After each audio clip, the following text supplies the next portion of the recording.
Warning, Prospect Watch is not your average hockey podcast, and that's okay with us. Our goal is to introduce you to stars in the making from all over the world. They may not be household names yet, but we assure you they will be soon enough. Welcome to Prospect Watch.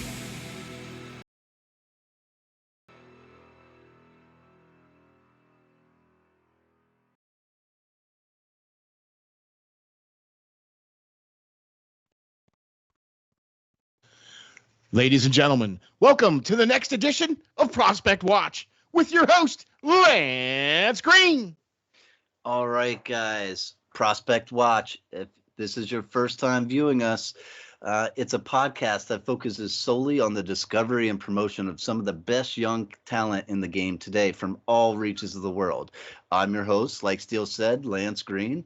And of course, joining me is Steel, who introduced us here. And Steel, we got a pretty good show here, I think. I'm pretty excited about this guest that we have with us today. We got a hot one for you all today, ladies and gentlemen. Ladies and gentlemen, from your Brooks Bandits, Jack Good. How are you, Jack? I'm doing great. How are you? We're good, man. We're good. We're getting ready to talk some hockey with this super young talent. I'm here to tell you, man, this guy is smooth as peanut butter. Here we go, right? Lance, Why don't you get our fans and everybody else out there familiar with this young talent? Yeah, so why we wanted to sit down with this young gentleman who played for St. Andrews College up in Canada for most of the season before joining the Brooks Bandits as a Black Ace is because this guy is amazing talent. So Jack is a player who, if drafted, could make a team's best player that much better. All right. And what I mean by that is he is an extraordinary passer. He's a setup man, if you will, who has been known to compile points in bunches for both himself as well as the team's most elite level talent. And to prove that, all you have to do is consider his 1.44 assists per game average that he was able to compile this season. Okay. Wow. Right. Woo. Which in total, he finished for St. Andrews with 80 assists, 80 helpers on the year. All right. That's pretty darn special right there. That's getting her done. Right. But making other players look as good is not the only trait Jack possesses. That he has scouts making trips up to Aurora, Ontario this season to see him play because he can score as well. So much so that he was able to push 40 goals past opposing netminders in just 56 games played this season, which is why, when you consider all that, I felt the need to invite this still very underrated prospect in my mind, who, just put up a measly 122 combined points this season onto the show to shine a little light onto his game. Measly. Just a measly. Yeah, just a few points. Right. Well, Jack, I tell you what, man. Here we go, man. We're gonna dive right into some real good, some hockey questions, and we're gonna talk about you and get to know your game and you a little bit. Okay. So here we go with the first question. In all of the NHL, who do you feel that you either try to emulate your game after, or try to at least kind of take traits from how they play, or are you playing your own game, or can you kind of shed some light on that? Yeah. So, being a little bit considered undersized, one guy that I've always tried to model my game after is Brad Marchand. Okay. I grew up wearing number 63 because of him even. Wow. All right. I think that, he's a guy who's also considered undersized, but he doesn't play like that. No. He's got a lot of skill, and, he doesn't play like he's a small guy out there. So, yeah, he's definitely one of the players in the NHL that I try to, take some of his traits and, use them for my game. Awesome. I mean, captain of Boston, good player up there for many, many years. He does have some good skills, some good talent. You can't deny the skill and talent from Marchand. And so, I mean, I can kind of see that.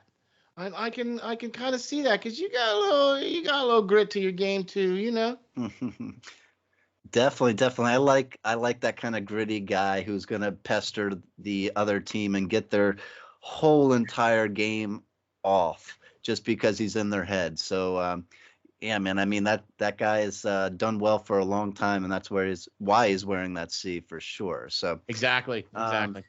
to go with that, um, with you being a smaller player so far, you could still grow some. You're still young, but can you talk on maybe some struggles or some doubters that you kind of had to grow up playing this game and had to manage or overcome those because of your height or lack thereof? Yeah, well, obviously height is something you can't control, so I've Right. never tried to think about it. Um, it's not in my control. So I go out every game and I play hockey and I have fun and I work hard. And yeah, I just I don't like to think about that. I think Love that. there are a lot of undersized players in the league, and you know, I'm a big baseball guy. So growing up for the Toronto Blue Jays, there was a guy named Marcus Stroman, still in the league, plays for the Yankees. And he had a saying that said, "Height doesn't measure heart." So I always kind of lived off of that saying. And yeah, I think I just try to go out and have fun, play my game. Don't really think about all that other stuff. That's awesome, man. That's awesome because that's exactly how you have to be. Not just because of any things that you got going on, but that's how you have to be in life in general. You know what I mean? It doesn't really matter what life hands you. You still have to kind of go out and do it. You know what I mean? It doesn't really matter. You still have to go out and do it, even though you don't have any control over it. Still got to go do it. You know what I mean? So, all right, Yeah. here we go. So we know you spend a lot of time in the rink. We know you spend a lot of time, honing your craft and everything else like that. So, what would you be able to tell our fans what you like to do maybe outside of the rink? Like for fun, or Yeah. what you like to do for fun? I'm sure you guys get this answer a lot, but I love golfing. In the summer, golfing's my thing. Okay. Um, Especially at our school we have a disc golf course now, so a lot of guys in my school are big into disc golf. Okay. Oh, there you Um, go. yeah, when the hockey season's over, I play some lacrosse too. I play on Okay. the varsity lacrosse team at my school, which is it's pretty similar to hockey, so most of the hockey guys play that. But Oh, there yeah, you go. if I'm not playing hockey, I'm usually playing another sport. So I Okay, like to there stay you go. active. Yeah, yeah. I mean, I think most guys that make it to a certain level of play anyway, they're just good athletes in general, right? They can play multiple games, like you said. You're a big baseball fan, golfing, and lacrosse. So, question one off of this: what are you swinging for clubs when you Like play what kind golf? of clubs? Yeah, what kind of clubs? I actually just got brand new clubs like a couple weeks ago as a All right, grad gift. I got TaylorMade P790s. all right, Ooh, there you go. there you go. I'm loving them. I'm loving them. They're really good There you clubs. go. Those All are right, some and nice. and what are There's you some fast playing as clubs, man. what are you playing in lacrosse? Are you forward, defense? What are you? I'm a defensive midfielder. Um, Okay. yeah, so basically, do you guys know much about lacrosse? I played in high school. Yeah, it's I've like watched it.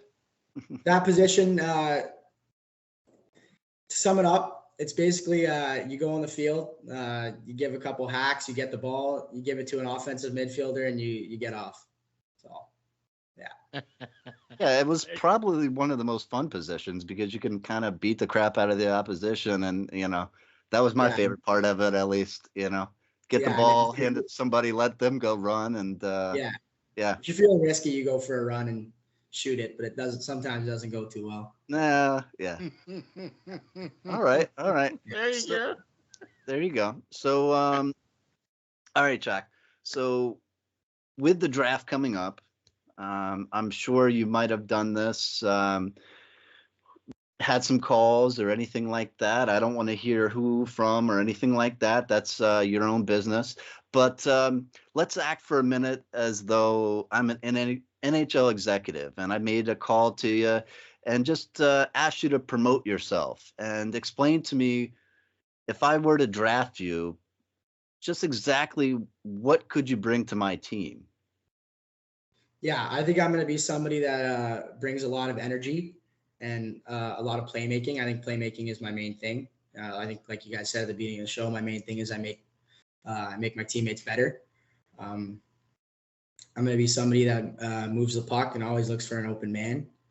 Yeah, I'm going to be somebody that makes their teammates better. I think that's it. There you go. I mean, how could you argue with that, man? We've seen it firsthand how you've made your teammates better by your ability to see the ice, anticipate plays, you know what I mean, and be able to make those passes. I mean, that's why you've been able to have the assists that you do, because you're able to see the ice like you do, and so that's why it's so amazing to watch you play. So, Yeah, that hard uh, work, that grinding, man. And I kind of think you're a dual threat too. I mean, 40 goals this season, that's nothing to sneeze at. So, I mean, you know, hey, look, I would take 40 goals all day long, yeah, right? And you yeah, know what? You're gonna do 40 goals. Hey, I'll take that all day long. right. All right. So now we're gonna go another little personal thing for you. At one time, many years ago, in a galaxy far, far away, I used to be a professional chef. So I usually like to ask all of our guests, do you have like a special pregame meal? Do you have a favorite pregame meal? Do you have a go-to? Do you have like something like that, or what's tell me what's going on with the plate? Yeah, it's usually chicken and rice. Chicken and rice is my go-to before a game. I think it's pretty common. Like grilled chicken? Yeah, grilled chicken, Okay, and then like white rice, brown rice. white rice, 100% white rice. Okay, all right, and then what's on the rice? Any sauce? Any flavors? No, Just keep straight it up light. rice. Keep it light before the game. There you Pure, go. pure, pure fuel for the game. All Okay. right, Yep. there you go. That is something that we get a lot of. The chicken and rice or the chicken and pasta is always Yeah, good. So, yeah, yeah, yeah, yeah. okay. We just recently heard about the what was it, the Chick-fil-A sauce craze, Yeah, where yeah. they're So putting the the chicken and sauce on the rice and then chicken and the putting, pasta or something, right? yeah, yeah, chicken and rice, and then they put some Chick-fil-A sauce of their choice over top of it. Right. So yeah, that was interesting, something different. But Are you all right, cooking it, Jack? Well, I go to a boarding school, so at St. Andrews, I don't live at home. yeah, So yeah, yeah, I don't have the access to it, but I can. Okay. I yeah, can Okay. cook it. All right. All right. important, There you go. important. All Maybe right. next year. Next year when I'm in Brooks, I'll be cooking it. There. Yeah. There you go. All right.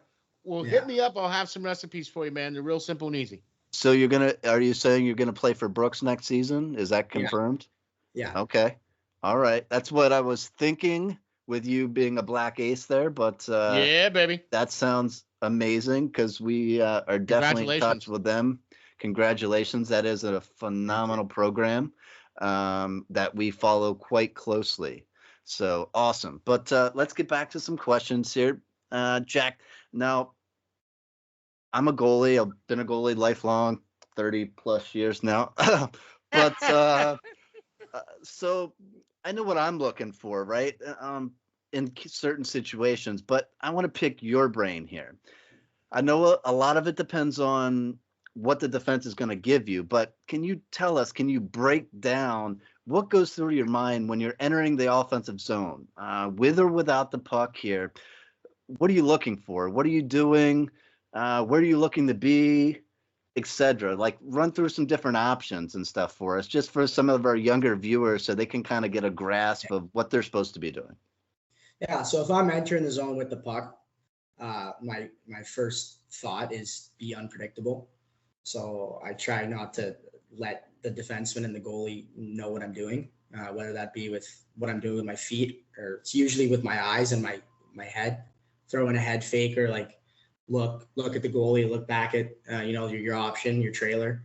And without the puck, it's always just usually outworking your match, and outsmarting him and outworking him. So trying to get inside, get to the net, create lanes for yourself so you can maybe get a deflection, or get to the net, tip a puck, bury a rebound, something like that.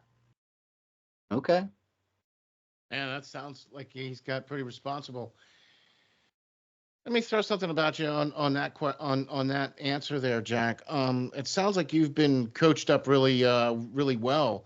Do you got any particular coaches that you would like to point out that maybe have really helped improve your game, say within the last 18 months? Well, yeah, well, at St. Andrews College, our coach David Manning, he's a really good coach, and he helps us, see the game in different ways. He likes us to create width and kind of find different options that aren't always there if you're not playing to his play style. So yeah, I think he's really helped me and a lot of my teammates develop as hockey players over the last year or 2 years in this program. Right. And now the difference now coming into the Brooks Bandits, what's that been like now for you? Well, I was only in Brooks for a month.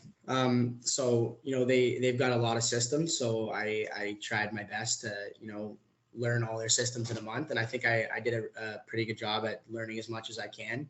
And I think it's going to prepare me really well for next year. And, next year I'll be familiar with some of, a little bit of what they do. And I think that's going to allow me to, have a kind of a hot start and, get into the year rolling with knowing what they're doing. Yeah, that's always good to know. Get a little bit of a head start and know what's going to be expected of you before you get rolling. You know what I mean? Yeah. I mean, I think their coach too, Coach Pap up there, is phenomenal talent. He gets so many guys to come in there and just, help them grow to be the players that their potential is there. But he gets all of that out and so much more. So I think he will do wonders for you as well. But this season, let's talk about that. You were able to put up more than double your point production from the 22-23 campaign when you only had 55 points. So can you tell us a little bit like what contributed to that? Like what kind of off ice stuff were you working on heading into this past season and all? Yeah. So I think it started, with a really good off season. So in the off season, I go to Gary Roberts, like his training program there. And I think that allowed me to, maximize my strength gains and, work on my skills and get as good as I can. And then on top of that, coming into the year, I think being my second prep year, and my second year at St. Andrews College, I think I just had a lot more confidence and I was a lot more prepared. I kind of went into my first year, not knowing what to expect. But coming into the second year, you're just repeating the same thing again. So I think I had a lot more confidence and I knew what to expect. And, I having that on top of being, 10, 15 pounds stronger and being a lot more skilled than you were the year before, it really helps you, have a better year. That's a lot of chicken and rice. That's a lot of chicken and rice. That's a lot of chicken and rice. By the way, keep shoveling that. Keep shoveling that. A little bit of ice cream here too. Hey, that's wasn't just chicken and rice. Yeah, there you go. Chocolate or vanilla or cookies and cream. Ooh, even better. I like that even better. All right. Well, let's build off of what you just talked about. As far as that, now that you're, with the Brooks Bandits now and everything, what is the thing that you're going to be working on in the off season now? Yeah, so I think my goal is to just keep putting on muscle. Obviously, going from prep to junior, it's another level higher. It's that much faster. The guys are that much stronger, that much smarter. I think, my skill and my brain will be able to adjust really well. So during the off season, I'm just going to keep working to get stronger, get quicker, build a bigger base. So I'm, harder to knock off pucks and I can knock people off pucks easier. I think that will allow me to do really good when I get to Brooks if I keep working on that stuff. For sure. And this guy sounds like a professional already, doesn't he, Lance? Man, I mean, he's pretty well polished with some of these thoughts? I mean, you would expect this from somebody a couple of years his elder for sure.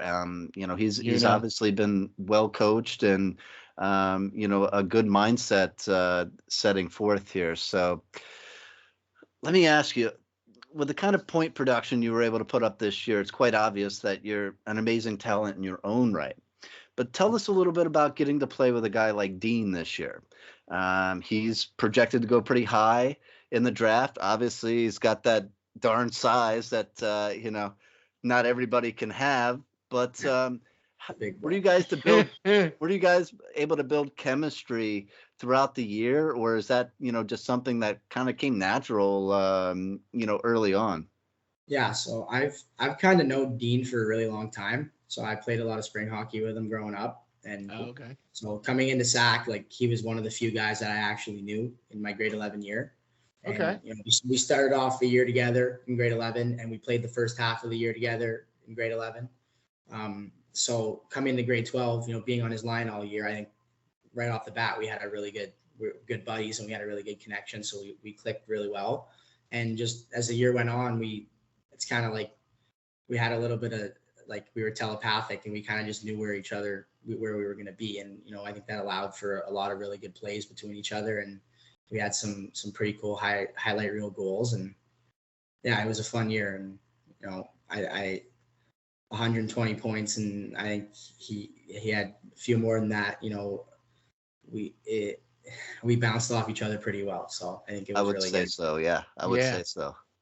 I would definitely, I'll definitely have to say for sure on that one. You know what I mean? So what was it like getting that phone call? Like, hey, Jack, we need you to come to Brooks, man. We're on a run. We need you to come and help us. What was it like getting that call? That felt really good. At the beginning of the year, I wanted to go to Brooks. At the end of my season, I wanted to go play games with them because I was really excited when I first committed there. But at the time, they were in the Alberta League, and that wasn't possible. So when they made the move to the BC League, and it was they were allowed to bring a black ace, I was very excited, and I hope that I was hoping that it would be me, and I'd be fortunate enough to get the call, and I did, and I was super excited, and I really enjoyed my time there. So it was really fun. I'm really excited for next year. So are we. Yeah, for sure.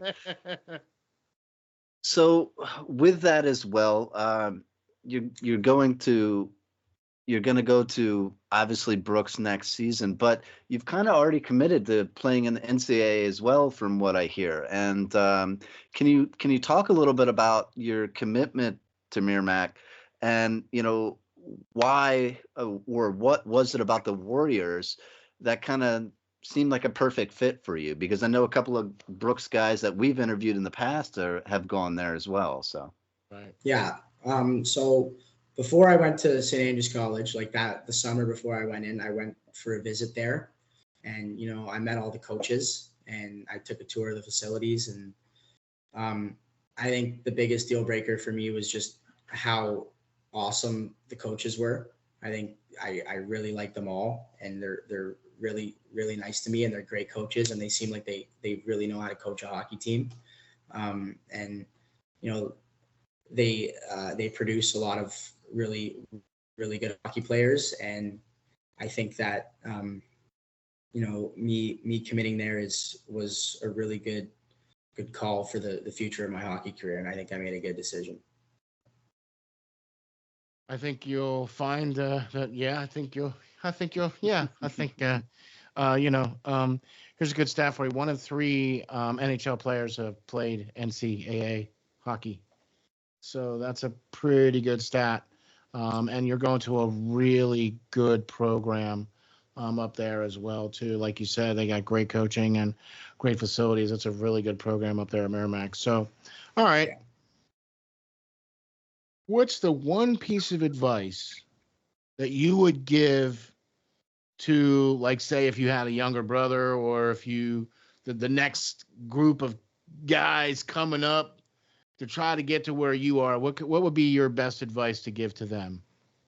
Probably just to keep working hard and enjoying it. You know, if you don't enjoy, you know, the hard work and, you know, getting up early to skate, getting up early to work out, then there's no point in really even doing it. So enjoy the process and, you know, just stick to it. There's going to be days where, you know, you're not feeling good, or maybe you don't want to do it, or, you know, you kind of feel like you forgot how to skate, or, you know, your shot's off, or you can't stick handle, but it gets better and you just got to keep working at it. So. That's awesome, man. That's pretty profound advice. What do you think, Lance? Yeah, I mean, I got to tell myself that every time I go golfing too. 'Cause, You know, one of those things, you know, I can chip, I can putt, I can't drive one day. I could, you know, it's all, but, you know, I'm still working on that. But, well, Jack, I would really like to just thank you for joining us. Really take pride in finding overlooked prospects in my mind. And you really remind me of a guy who we interviewed last year. But you know, that kind of is in the process now of making the 31 other teams in the league kind of regretting their decision on not drafting him. And he also went to Brooks in Aiden Fink. Now, Aiden is a lot like you, put up a ton of points and similar size even. And he headed to the NCAA after playing Penn with State. Brooks. And as a freshman there, at Penn State, near us, he was nominated for the Hobie Baker Award. And I think, you know, when people look at your game, I think you said it best when you said outwork, right? You aim to outwork everybody else on that ice. And regardless of what's going on or who you're up against, that's what I saw from you all season long, that you may have been outmatched, you may have been outsized, or whatever, but you outworked every single other person on that other team. And I think if you keep doing that, your game will keep transitioning and rolling over to the next level and the next level. Because, man, I see, you know, those guys, like you said, maybe even a little Travis Konechny in you as well, you know, man, Yeah, just see that. outworking their opponents. So, man, Yeah. I appreciate you. I would love to check back in with you maybe next season to see how that is going and to talk again. And I mean, Steel, I think this has been a pretty good show. What do you think? I think it's all about Jack. You know, he's the one that's making the show here. You know, Yeah. we just get to ask the questions, and it's really all about you, Jack. And man, I'll tell you what, I really appreciate you stopping in here and spending a little time getting to know us a little bit, and we get to know you a little bit. I got a quick question, last one. What's the picture behind you? So we have a cross country race at our school every year. Okay. And this is yeah, I'll take it down here. So this is me, right in the front here, Oh, there you go. right there, right at the beginning of the race. Nice. I'm not a cross country runner, and we have a lot of cross country runners at our school. Okay. Yeah, so I kind of knew that you know, maybe my chances of winning weren't very good, so I figured I'd probably get a pretty cool picture out of it. So There you go. That's awesome. Look at that face. Cool. right off Hung out and everything. Right. Yeah, me and my dad figured we get it printed because the coolest thing about the picture is everybody's got a smile on their face, and Yep. I think that's awesome. So. Well, that's at the beginning of the race. That's why I ran cross country. Right, yeah. By the end of the race, you don't have that smile on your face. But, yeah. Awesome. That's awesome, man. Cool. Well, like I said, man, thank you, Jack, very much for being on here. We really appreciate this. Just to let you know, man, we're going to be sending this out to everybody and everything. So don't you worry about that. We'll get it out there for you. So thank you very much for joining us, Lance. I think we got another good one. What do you think? Yes, sir. All right. It was a pleasure. Thank you for having me on. No problem. You bet, sir. You bet. Thank you very much. I am Ron SteelFlyers, your co-host, and we will see you on the next episode of Prospect Watch.